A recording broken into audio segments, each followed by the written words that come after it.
Hey YouTube, Panzer X6 here, and you're watching the Gamer Review. I'm sorry if the quality of this video is bad. I'm wore out. I've been up for about 2 days now and been out all day. Unfortunately, I didn't get to go get my drop pods or have the match, but we might do it tomorrow. I figured before I take a nap or something today, I'll go ahead and do another Axis and Allies miniatures review since I've been getting a lot of requests to do so lately. I remember one guy had asked me, I think it was Arctic Spetsnaz, maybe 213, I don't know, I can't think right now. I'm sorry if I got the number wrong. Wanted me to do a review on the maps, so I'm gonna do that. Alright, we'll start off with basic starter maps. Skip. Open it up here. It's Tor, as you might have seen this in my other videos. Alright, this is map, where's the bloody number at?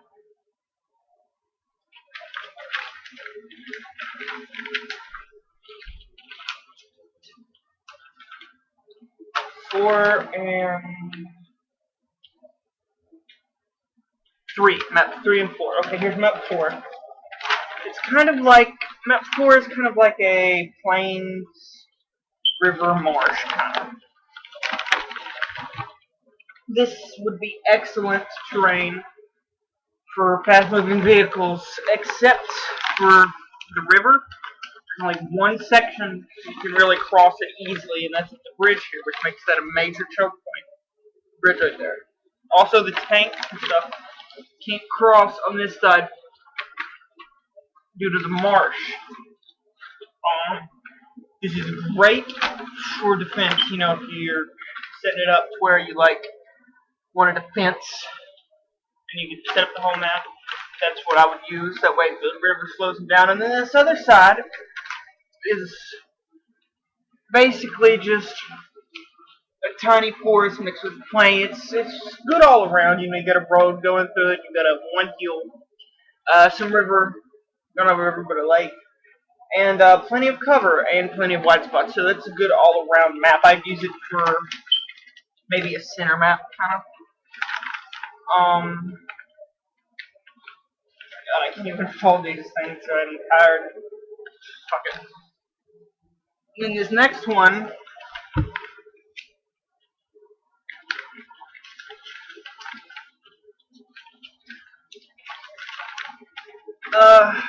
is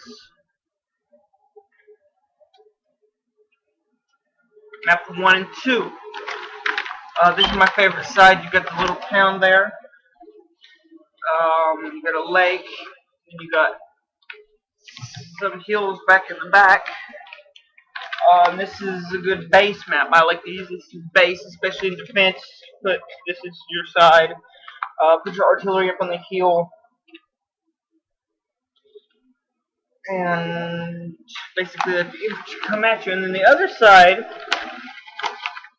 is more of a starter off for attacking army. You know, it got a little bit of cover, but it got a lot of open room too. So if you're playing a big map and you're attacking, I would use that map number 2, in the starter set, because it does have some cover,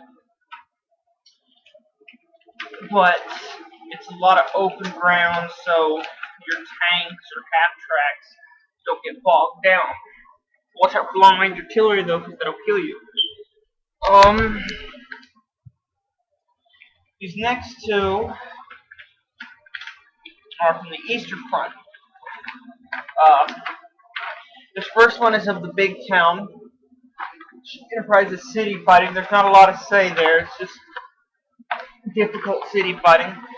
This could be played for a good game with one map, or using it in the middle, or as a base map, or whatever. It's good all around map like that. And then this next one basically functions as the other one with the river. Basically the same setup, kind of a choke point area. good terrain for defenders to make funnel the enemy into a choke point there.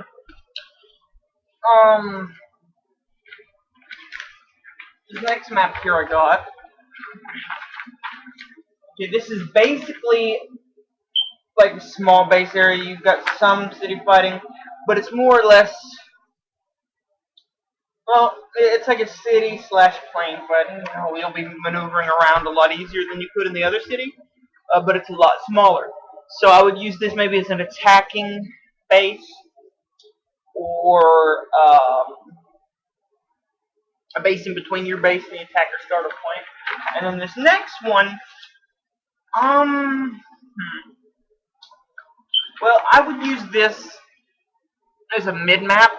Maybe start off with the defenders here on this hill, and then one of the attacker's objective is to take this hill and use it for your own artillery. Other than that, it's basically plains with a few cover. But this is definitely a centerpiece if you're going to be playing maybe 3 maps or so. I would suggest 3 maps. Good game. That's a great centerpiece for it. Or a back objective. You could put city, then that for a final objective, something like capturing a hill which the Germans are using artillery for or something. Use your imagination. And then this one is kind of like a foundry. Same concept. You can use it as a preliminary base. I mean, a preliminary objective, or an attacking base. Heck, maybe you can even use it as a defending base, or you could even play it on one map, big enough. And the other side here, I would think, is the best starting out map for the attackers. There's a lot of shrub though, so your infantry get cover, but you got to move your tanks around it. Other than that, it gets the most plain. So this is definitely an infantry starter out map.